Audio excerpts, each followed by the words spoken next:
Good morning, America. This is the Cats Roundtable. John Catsimatidis here Sunday morning. What's going on in Europe? What's going on in the world? Well, President Biden has been president now for almost 2 months, and so many things happening. To look at the Middle East, we have Dr. Bill Parker with us, a 30-year veteran of the Navy, Chief of Staff of the Navy, and in addition, he's an overall expert in national security. Dr. Bill Parker, how are you? I'm doing great, and great to be back on your show. Doctor, I understand you have a new position. You're CEO of Efficient Ships. Oh, that's correct. High-tech company, but really looking at reducing the carbon emissions and making ships more efficient so they burn less fuel as they operate, so saving the operator a lot of money. Tell us about the Middle East. There's so many things happening. OPEC decided not to do anything with oil, and the markets are down substantially. Give us an update. What's going on? Sure. And some of the discussions recently have been on the health of President Erdogan out of Turkey. So I'll touch on that for a second. As you know, back in 2011, he had surgery for colon cancer and possibly epilepsy. And then in 2017, he passed out in a mosque during prayer.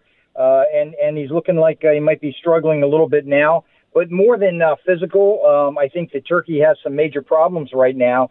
Unemployment's almost 15%. Inflation rates are in double digits. The pandemic is a major issue for them. And from a political standpoint, for the first time in his time in office, they're below 30% for the AKP, which is the party that he's part of. And remember that AKP is about 11 million followers, and the next closest CHP, the next closest political party, has 1.2 million.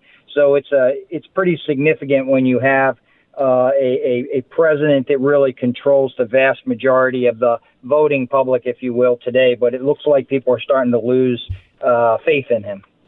Is there a serious outlook on his health? I'm not his doctor, clearly, but you keep hearing the rumblings about it. But I think really the more important question is what happens if he steps down, if he passes, or whatever happens. And when you look at the precedents, after him, it's the Speaker of the Grand National Assembly, and then the Vice President, and then the President of the Constitutional Court. I don't think those things really matter because if he goes away for one reason or another, whether he's kicked out of office, whether there's a coup, or whether he dies, I think you will see a new election of some sort. And there is when I think AKP, CHP, HDP, and MHP, which are really the large parties over there, will get back into it again politically. We also had President Biden. He bombed Syria and didn't bother to tell the Congress. What's your pulse on this? You've been a Washington guy a long time. It's interesting. I was asked the other day on a different show on the difference when you would use the War Powers Act, when you would inform and when you shouldn't inform. As you know, there's been lots of writing out there about whether or not one person should have the nuclear codes. My opinion is that there are times that you have to be able to respond quickly. If there is a submarine-launched ballistic missile attack, for example, you have to be able to respond very quickly because it'd be just off our coast. But if it's a preemptive strike or one that's planned like this one is, in general, there is enough time to discuss with senior leadership and to inform the Congress, or at least some members of the Congress, before you would do this kind of strike.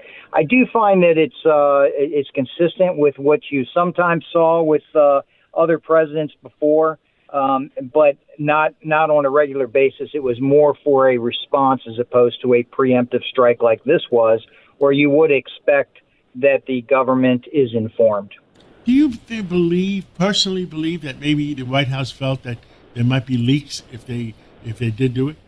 I think that's a concern with every president, the last 4 or 5, and maybe before that, that if you inform too many people ahead of time that this could leak and you could lose your target for one reason or another, the individuals could find out about it. Most likely, it would be in the press before you're actually able to complete your mission. And that, of course, can put people in danger that are on the ground, American soldiers that are on the ground, if that's what we're using in that particular case.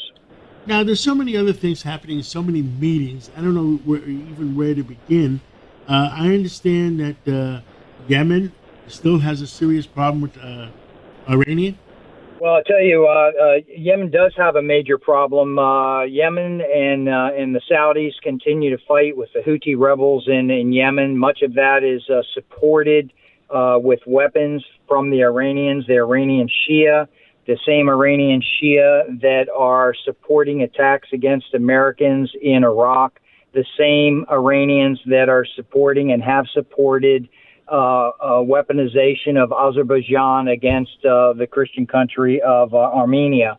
And that resolution just happened. And as a result of the decisions made by the Prime Minister of Armenia, not to the happiness of most of his population, you're now seeing for a call for his resignation or stepping down, not only by army generals in Armenia, but also by the vast majority of the population. So I suspect you'll see a change of government sooner than later in Armenia, and you may see the current president, Armen Sarkisian, take over there.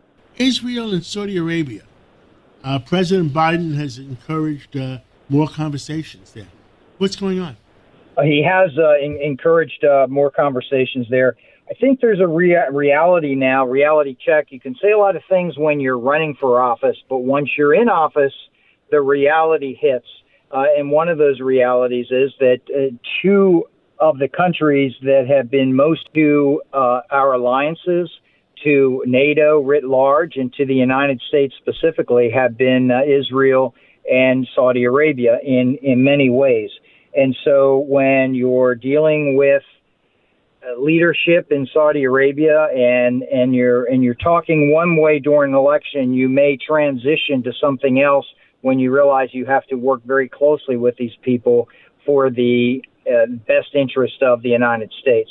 So I think there is a attempt to have a closer conversation between those two countries. Now, before we move on, I want to ask you a few questions about China and Taiwan. Anything else there in the Middle East there, in that area, that we want to talk about?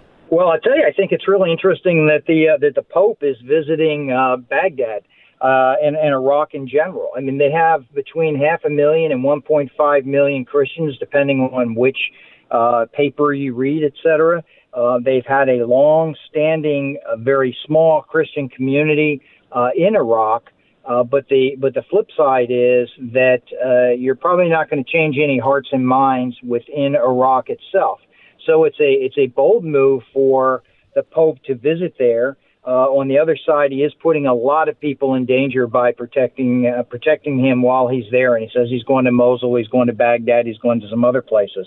I think it will be interesting to see if he also visits Armenia, if he also visits Turkey, where the ecumenical patriarch of Constantinople, the head of the Pope, if you will, of the Greek Orthodox Church is, whether or not he'll go to Greece as well. So I'm hoping that he visits some of these other countries as well if he's going to do this trip. What's new with China? Are the Beijing games going to go on time, you think? I don't know if the Beijing games will go on or not on time. I think that they are struggling mightily right now with COVID. They are struggling mightily right now with their own economy. We have to be very careful as a nation to watch any transition that we make before we can confirm as a nation that our intellectual property is not being stolen, that we have positive relationships as opposed to negative relationships with those that we trade with. And to date, that has not been the case with the Chinese. Do you think that there'll be a meeting in the near future between President Biden and China?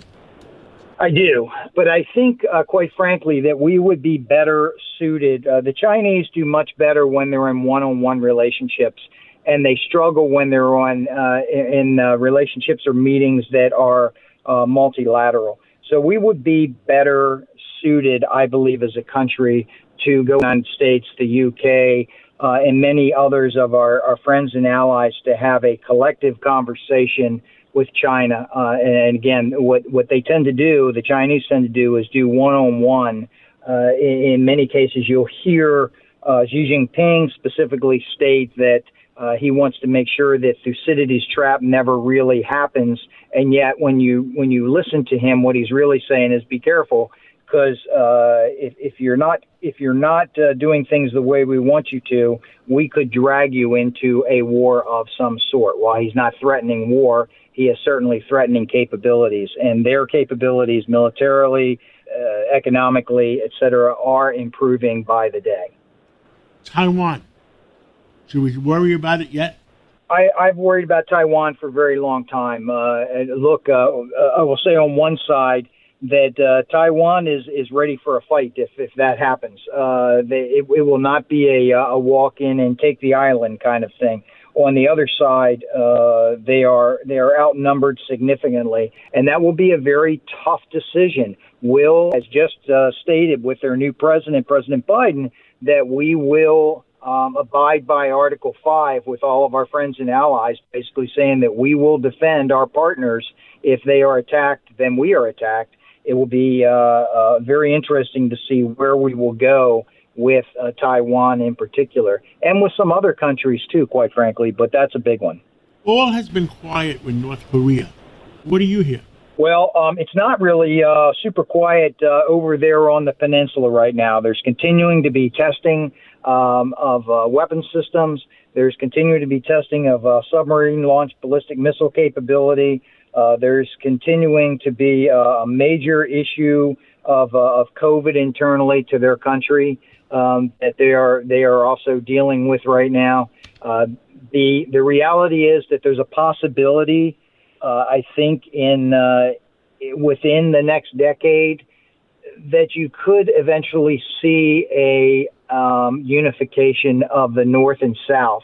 And that really will probably have to be the first step before denuclearization, because I do not see a country like Iran or a country like North Korea giving up their nukes on their own. They will only give them up as a last measure if, in fact, they are either the leadership is chased out of the country or they have no other choice left. But I think we're at least a decade away from that happening in either North Korea or in Iran. What else do you want to tell all Americans? I would tell America that in the long run, you have a very strong military. We have an economy that has so far survived a very difficult time with COVID. And I believe that the United States will be stronger because of it, even though it's been very difficult. We will get through this, and I'm very positive about the outlook of the United States over the next decade. Dr. Bill Parker, thank you so much for coming on this Sunday morning and briefing all Americans on what's going on in the world, because, how do we say it, as the world turns. Thank you again. My pleasure. Thank you. This is the Cats Roundtable. We'll be right back.